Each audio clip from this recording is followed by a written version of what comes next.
Bonsoir Fahad Horcheni. Vous êtes spécialiste en droit public et vous avez présidé la sous-commission électorale qui a rédigé les décrets-lois qui ont régi les dernières élections de la Constituante. Nous avons appris récemment que l'Assemblée nationale constituante a été saisie assez discrètement d'une proposition de constitution. Cet ensemble de propositions ont été rédigées par un comité d'experts présidé par le constitutionnaliste Ayad Ben Achour. Donc vous êtes l'un de ces experts. Pouvez-vous nous parler des grandes lignes de ce texte assez avant-gardiste, d'après ce que j'ai cru comprendre? D'abord, je vous remercie de cette occasion que vous m'offrez. Alors, en fait, la commission d'experts de cette haute instance de la réforme politique et de la transition démocratique a proposé plusieurs textes à l'Assemblée constituante, et donc notamment le texte sur le règlement intérieur et sur l'organisation du pouvoir public. Et elle a estimé que son rôle était aussi de proposer un projet de texte de constitution. Oui. Alors, sur ce texte de constitution, je voudrais dire que l'ancienne constitution que nous avions en Tunisie, la constitution de 1959, n'était pas un si mauvais texte. Et que le travail a été fait d'ailleurs sur la base de cette ancienne constitution. Alors, vous avez dit que le texte était avant-gardiste. Oui, il est, je pense, sur plusieurs plans. D'abord, le fait qu'il ait préservé les acquis de l'ancienne constitution, essentiellement les acquis qui relèvent de l'identité et de l'article 1er de la Constitution qui a été repris. Et le projet a réaffirmé donc l'identité arabo-musulmane, comme elle a été énoncée dans l'article 1er, tout en affirmant quelque chose de très important sur laquelle tout le monde est d'accord, le fait que la Tunisie est un État civil. Les acquis également sur les libertés qui ont été affirmées par l'ancienne Constitution et qui ont été réaffirmées par le nouveau texte que nous avons proposé. Alors, les aspects nouveaux de ce texte, ils tiennent à plusieurs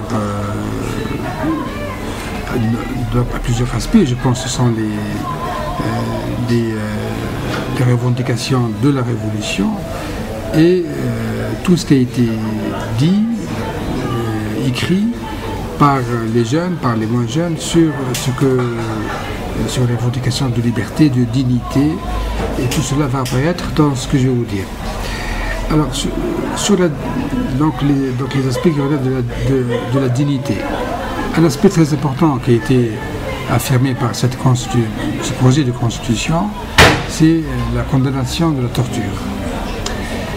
La torture est donc de manière expresse, explicite, est devenu un acte qui relève du crime. Et non seulement elle est condamnée, mais en plus, tous les crimes qui relèvent de la torture sont imprescriptibles. Ça veut dire que le facteur temps ne joue plus pour donc exonérer ceux qui ont commis ce crime. Deuxième chose très importante, et elle réintroduit le droit international dans le droit tunisien, savoir ceux qui ont commis des actes de torture dans le cadre de l'application de l'exécution d'ordre supérieur ne sont plus exonérés. Et donc ceux-là ne peuvent plus, ceux qui commettent des actes de torture et invoquent le fait qu'ils ont seulement donc obéi à des ordres, ne sont plus exonérés et seront donc réprimés et punis comme ceux qui ont donné les ordres. Ça, c'est un aspect très important et c'est un aspect je pense, qui fait de la Tunisie donc, pionnière dans ce domaine. Alors, deuxième aspect important, ce sont donc, les libertés.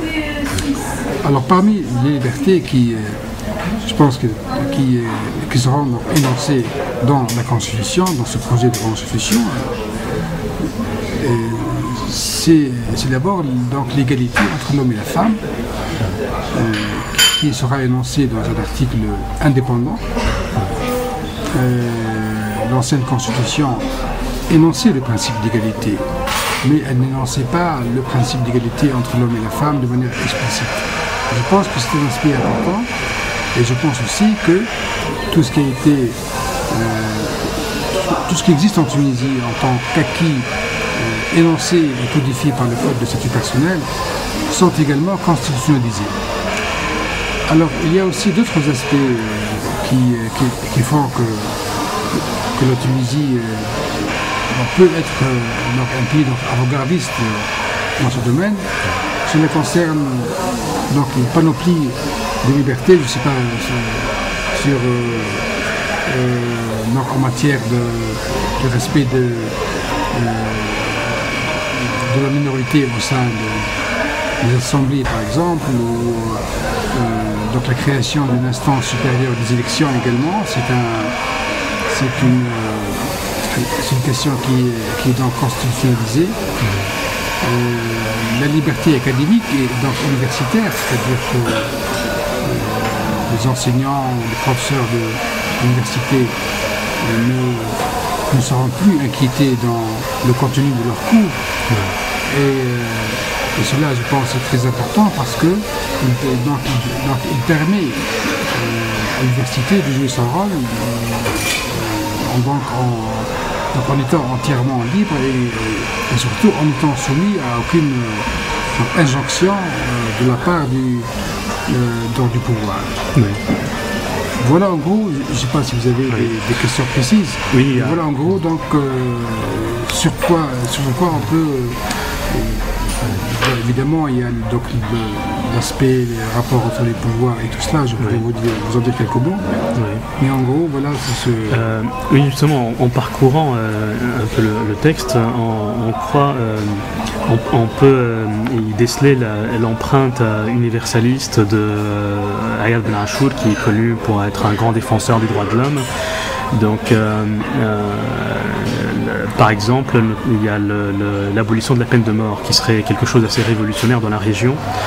Donc moi je voulais vous demander quelles sont les chances selon vous, à la lumière de la majorité qu'on a en ce moment, sachant que l'Assemblée a 41% de ces sièges donc occupés par des islamistes d'Annahda, quelles sont les chances de façon réaliste de voir adopter une telle mesure à teneur universaliste comme l'abolition de la peine de mort, et aussi le fait qu'à l'avenir il n'y ait plus de partis légalisés ayant une idéologie ouvertement religieuse ou raciste par exemple.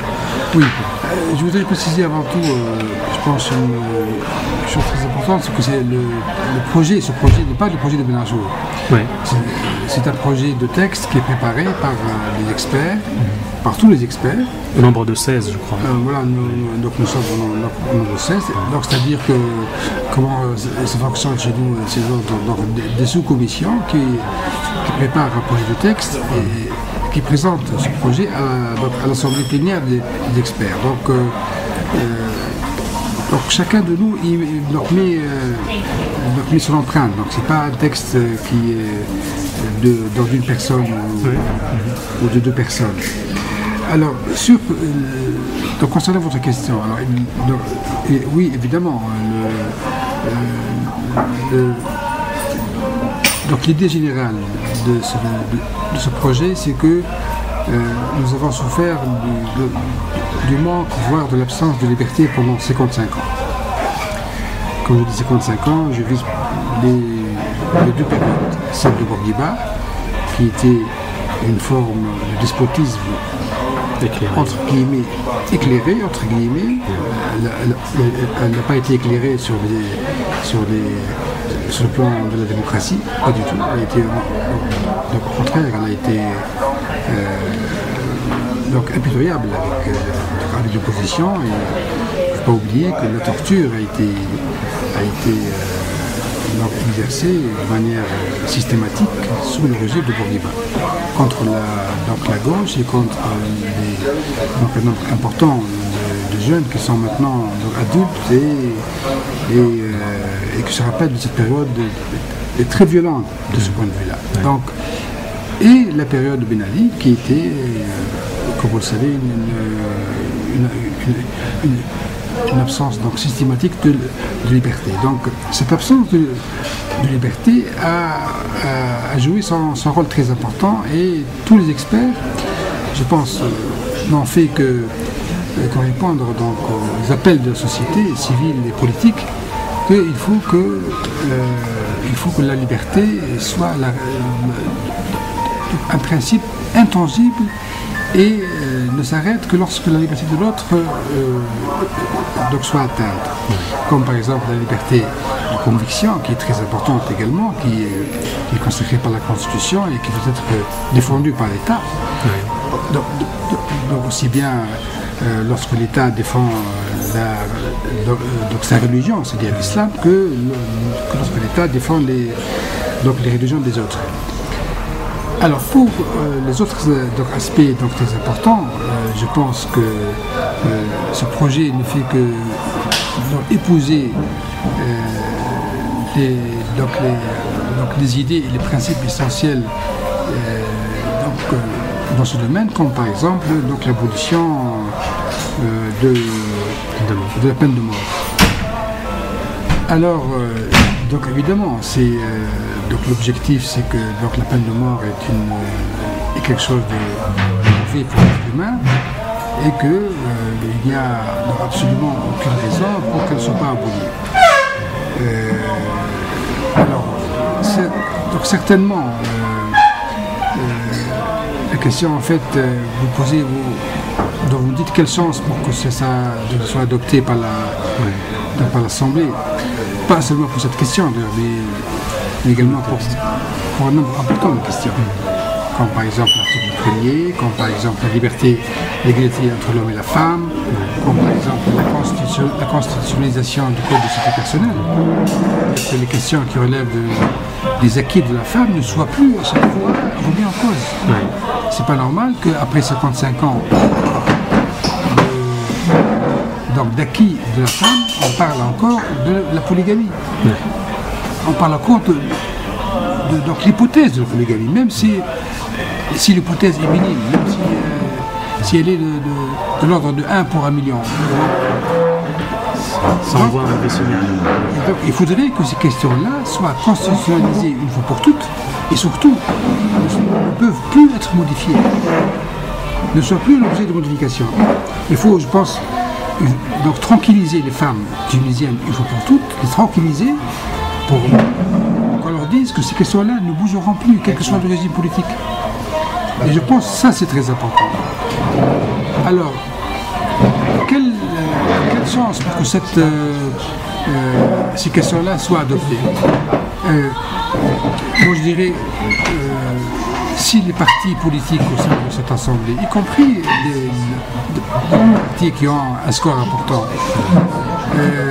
s'engagent à respecter leurs promesses.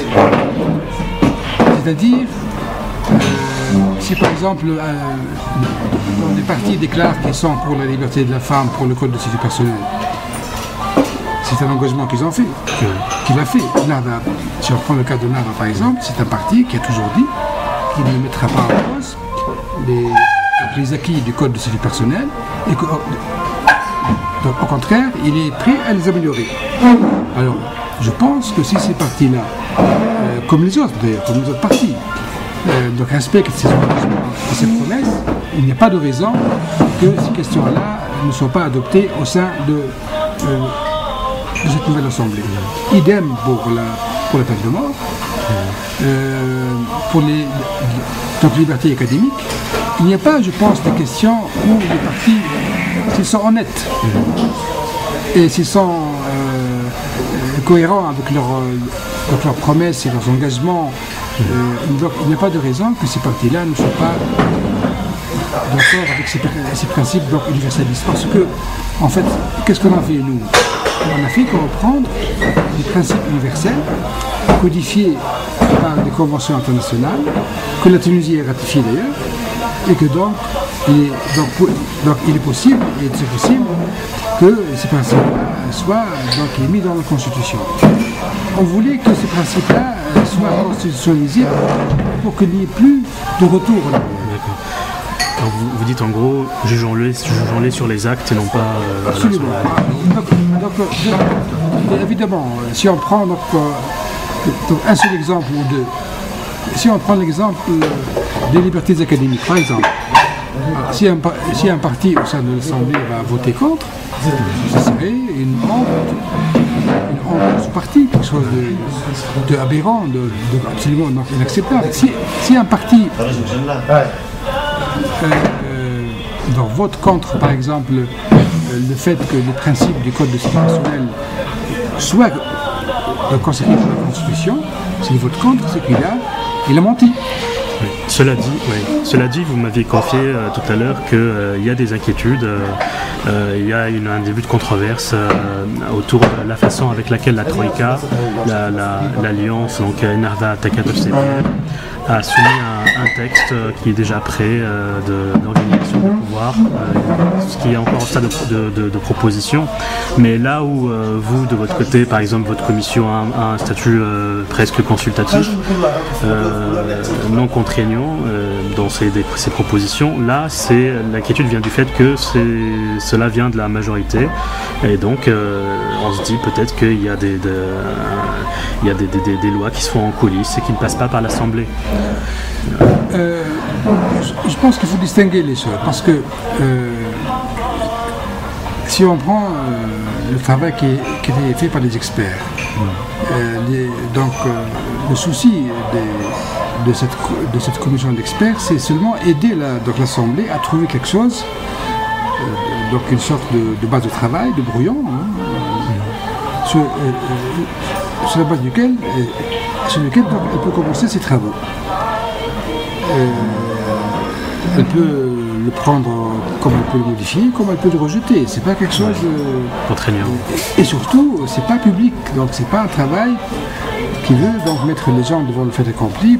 Non, c'est un travail, c'est un projet qui est resté donc discret, comme on l'avait dit, secret. Donc parce que il faut une base de travail. Donc un peu pour le règlement intérieur, nous sommes inspirés du règlement intérieur de l'ancienne Assemblée constituante de 56. Nous avons donc rédigé un texte, un brouillon, donc c'est pas autre chose. Le mal, il vient d'où? C'est lorsque on présente un travail en dehors de l'Assemblée et on le publie dans les journaux comme étant un accord entre trois partis. D'accord. Ça, c'est grave. C'est grave dans le sens où si on le publie et tout le monde est au courant de ce texte, comme ça a été fait pour le projet d'organisation provisoire des pouvoirs publics, c'est pour mettre un peu les autres membres de l'Assemblée, donc les minoritaires ou l'opposition devant le fait accompli. Alors que nous, c'est pas cela du tout. C'est pour accélérer les travaux de cette Assemblée pour que le délai de 12 mois soit respecté, pour que cette Assemblée puisse adopter la Constitution dans un délai raisonnable de 12 mois, sans plus ni moins. Donc le but, c'est pas de travailler en coulisses, c'est donc aider, parce que la commission, l'Assemblée constituante, au lieu qui commence à zéro, donc de rédiger parce que les principes sont connus, les règles, aussi bien sur le règlement intérieur que sur les pouvoirs publics, que sur la Constitution même. Je pense qu'en gros, tout le monde est d'accord. D'accord. Et donc les oppositions ou les divergences, elles portent sur Sur les articles